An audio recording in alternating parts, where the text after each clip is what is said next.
In the Mary Kay plan, for instance, Dr. King, as you move up through the ranks, you move up by buying an increasing amount. Yes. Of course, this company and other companies like this have what is called a 70% rule. Is that correct? Yes. And does TravelMax have a 70% rule? Yes. What is the 70% rule? In my understanding from the compensation plan, the TravelMax organization, the distributor, the travel agent, is not allowed to continue to buy unless they are in fact selling 70% of their purchased inventory. And in the Amway 70% rule, that can be either product, it has to be product which has made its way to the end consumer, which could be either the personal or actual use by a distributor of a product or the sale to a non-participant. That's true. Is that correct? That's correct.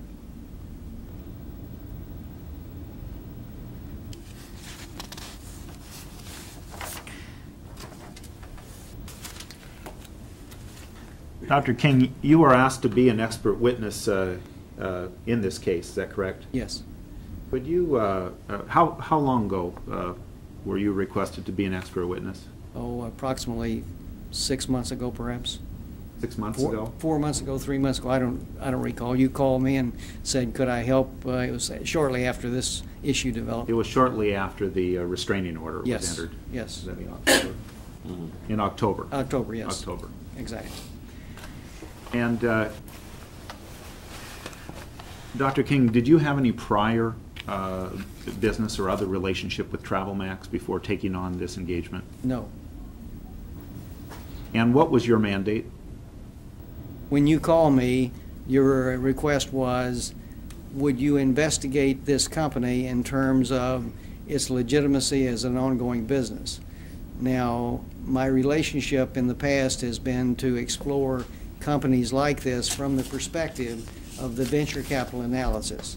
Where does this company stand in comparison with other legitimate either startup or second or third phase growth companies? How is it organized? What are the critical variables? And I have a format, a procedure, a model that I use. Okay. And could you explain to the court what your investigation consisted of? Specifically, I was sent some basic information descriptive of the TravelMax program and their compensation plan and their historical development. I was also sent material about their recent entry into the stock market. I then was invited to visit the TravelMax headquarters in California, which I did, visited there with both the key executives and with the operatives in the business. I then moved from there and went to a major regional meeting in Dallas and saw the company actually conducting a business opportunity, business briefing meeting, and subsequently a detailed training program. And then I went on from there to interview approximately 25 people who were distributors, independent travel agents with the organization. And I attended that meeting in Dallas incognito. I went there effectively not as Professor King or as an expert witness, but really as a potential prospect to be recruited into the TravelMax program as an independent travel agent. And so I was in the audience as what we call live meat in the business, as the pyramid people talk. So the bottom line, I was there for the purpose of getting information and learning about the company exactly as this company operates in real time, because I virtually was unidentified. How much time did you spend at the company headquarters? 2 days. And tell me about the types of interviews and investigation you did at the company headquarters. I interviewed with the Chief Executive Officer. I then interviewed with Mr. Paisley. I then moved from there and talked with Mr. Prescott. I moved from there and talked with the other operatives in the company at the level of actual activity.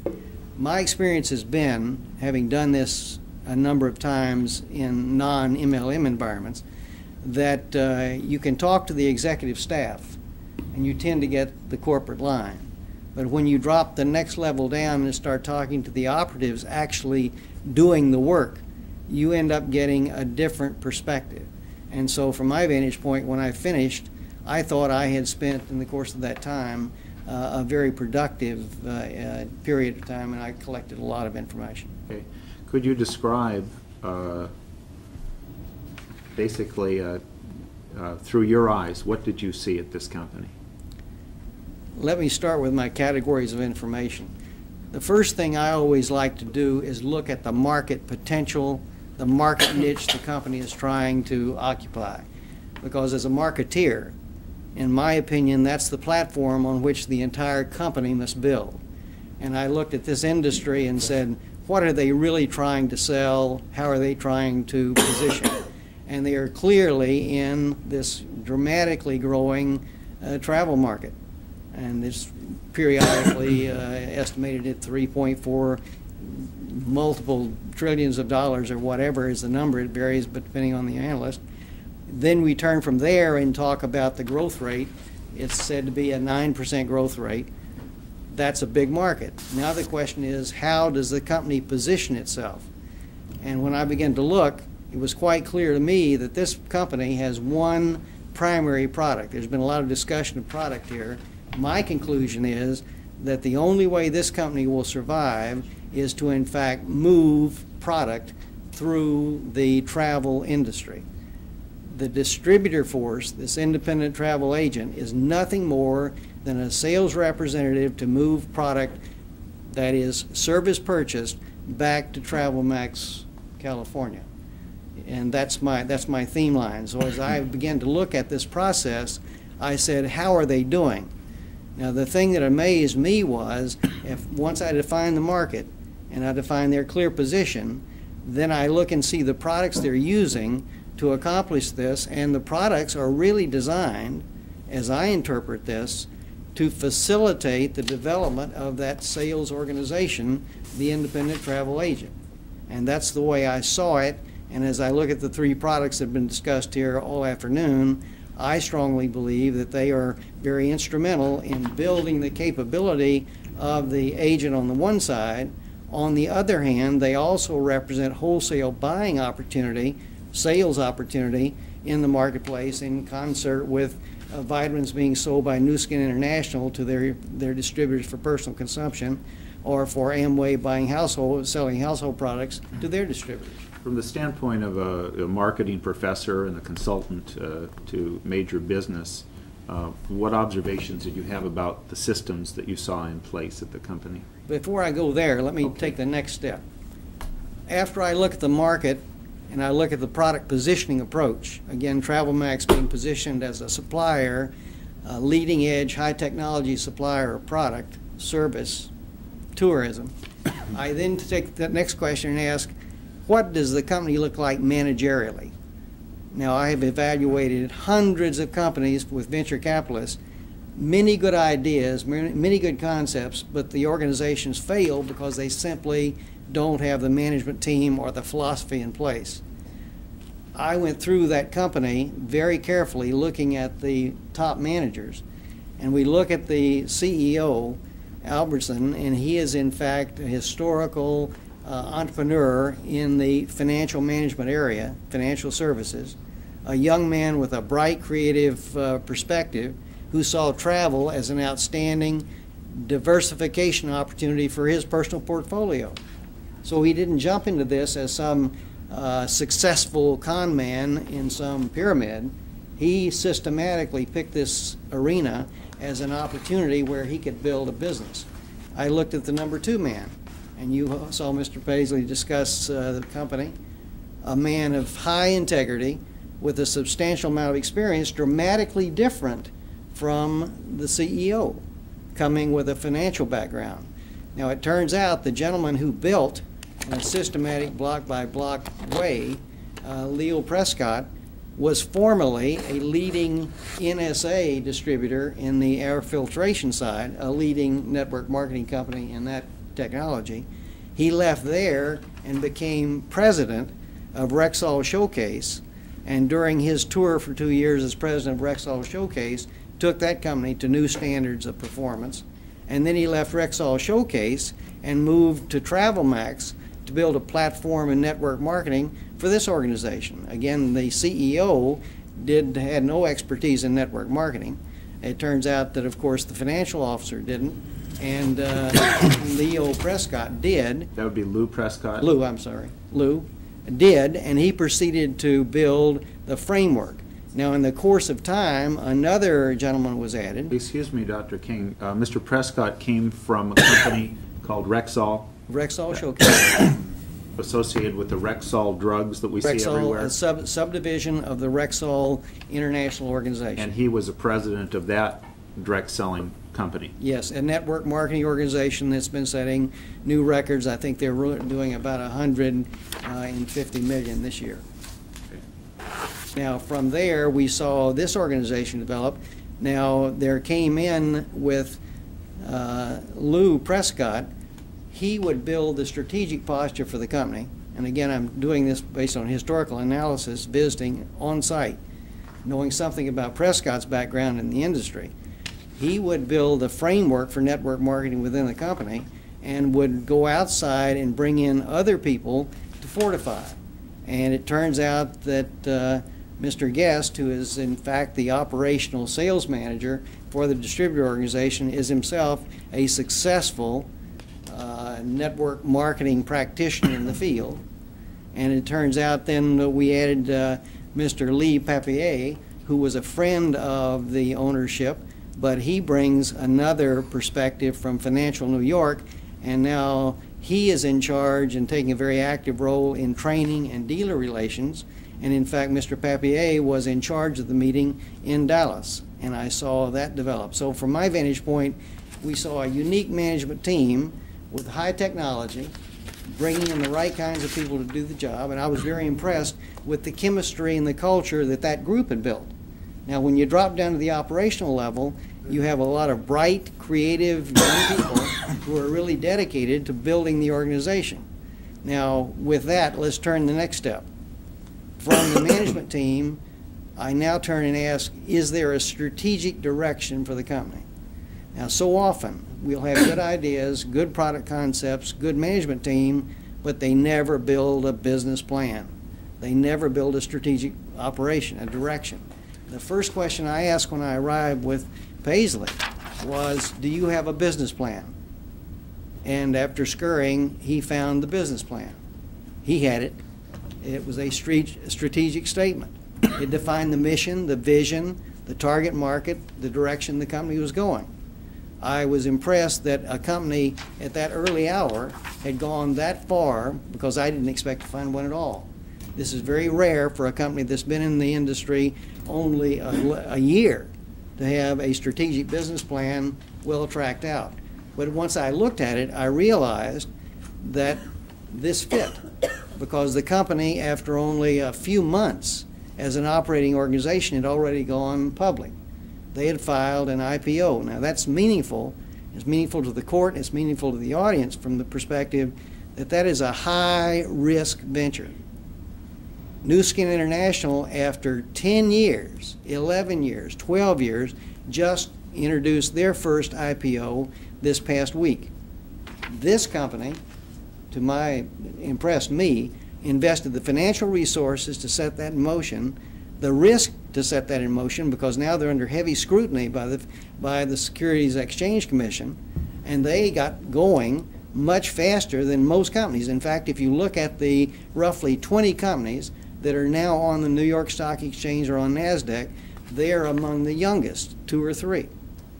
And so I was very impressed that they had taken that strategic plan, parlayed it into an IPO, and so the end product was they were on the stock market almost much faster than I would have forecast. So I was pleased at that. Now, as I'm giving all these accolades to this company, let's pause and look back. I found the Achilles heel being one that's fixable. They are suffering from the basic problem that every young startup company faces, and that is keeping up with the growth curve. This company has, in a year's time, gone from 0 to this organization we're describing doing $5 million a month. in travel service, and they're running in front of the train. This is commonplace for companies like this. The real question that separates the successful ones from the unsuccessful ones, can they keep up the pace? And so I then begin to ask the question from the next category, let's look and see what is the infrastructure of the organization really like?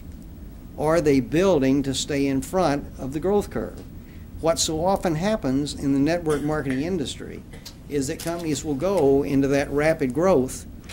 They suddenly lose control. The management team is so preoccupied with the day-to-day answering of the phone that they don't make the right kind of infrastructure investment in manpower and technology, and the end result is they go bankrupt. Even with incoming checks of several $1 million a month, they will virtually go bankrupt because they can't open the mail. I had one company for whom I was consulting who had a temporary restraining order filed against the organization because of complaints from the field, and when the officials went in and closed the doors, they found over $2 million in cash, checks, and credit cards in a file drawer that simply hadn't been opened because they didn't have time. They were too busy answering the phone. And when I asked the owner, I said, "Why didn't you hire manpower?" And he said, "Professor, I wish you had called me 2 months ago. I didn't have time." And therein lies the threat. And I asked the question as I stood there, is this company preparing itself for, in fact, the long run? What are the criteria? I'm not selling this organization. I'm descriptively telling you the tale. When I looked, and this is critical, they were suffering from organizational pain. They had 100+ people and suddenly had brought in their human resource lady only 8 weeks before I got there. Now, she had taken control. She had begun to put the place together. But that's a year after getting organized. I look at the physical plant. They're virtually tearing walls out as we speak. I'm interviewing in a coffee room as the workers are building. New computers are being added. We heard that story this morning from the CEO or CFO. It's all going on parallel to running the business. Now, the risk is that if they stumble, they lose fulfillment. But so far, they haven't stumbled. Now, as I look down the line, I see step after step where they're doing the right things, but on the other hand, they have to stay very focused. Let's look at the MIS. If they don't maintain a strong information system in this industry, it is now high technology. If they don't maintain that technology, they will lose their power. Dr. King, let me ask you about, let's get out into the field, out of the company, and these types of organizations, I think we indicated there's direct selling companies in the United States have over 7 million distributors. Correct. Which means that there are legions of independent dealers, distributors, representatives wandering around representing Amway, Mary Kay, Shackley, TravelMax. Right. What problems do you see in such organizations with respect to unauthorized presentations or unauthorized representations by such distributors, and what do companies do about it? Two issues on the table. Number one, we have the problem of training distributors in the first place.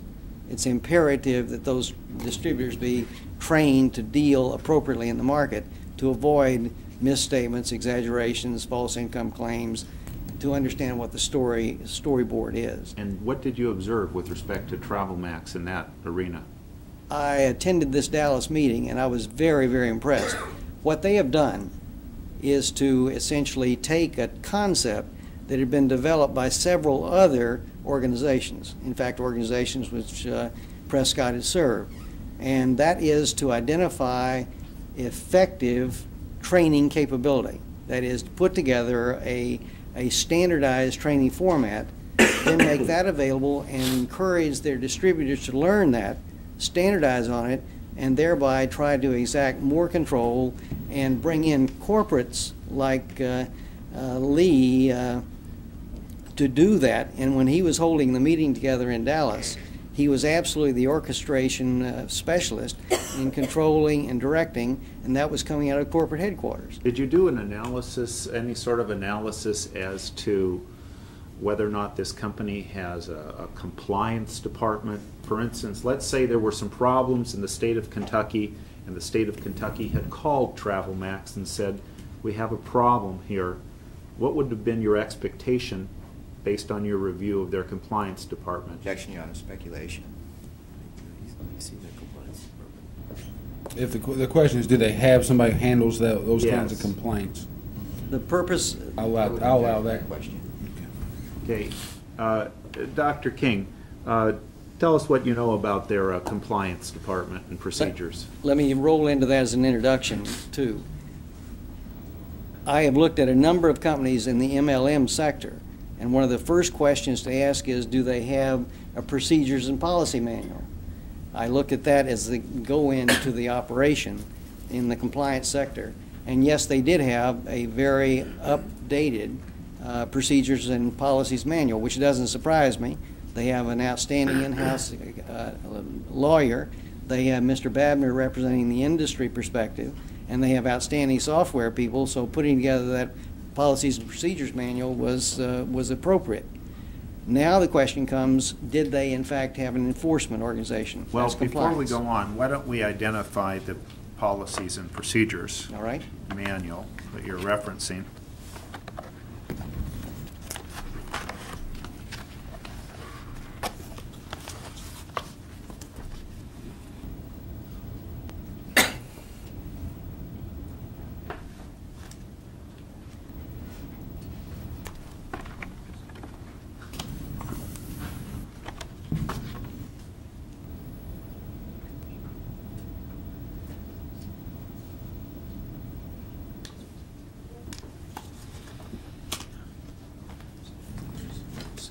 Your Honor, may I approach the witness? You may.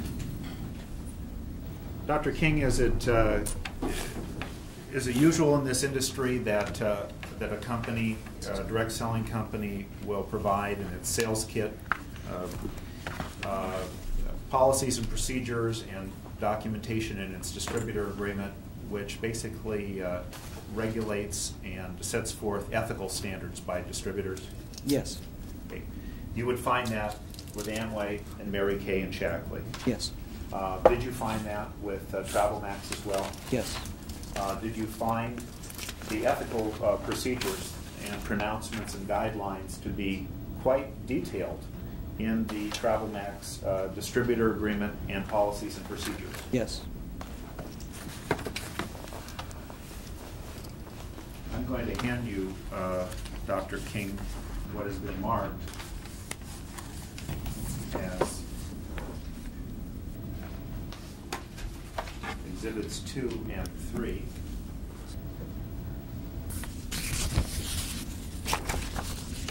Would you identify Exhibits 2 and 3? Exhibit 3 is in fact a copy of the TravelMax Policies and Procedures Manual, and of course Exhibit 2 is the sign-up form for the independent representative. Okay. Application and agreement. These were documents that you would have reviewed from the Yes. company in the course of your review. Yes. And did you find within those, Your Honor, we would offer, this would be Exhibits 2 and 3.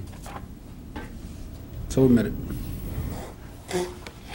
Did you find within these documents a rather extensive procedures and ethical guidelines for distributors? Yes, I thought they were very comprehensive. In what sorts of areas did you find guidelines? What sorts of subject areas? I think we talked about the entire array of travel agent behavior, the particular areas that are concerned here in terms of income claims, in terms of false assertions. I thought that was all well documented and has been highlighted before the court.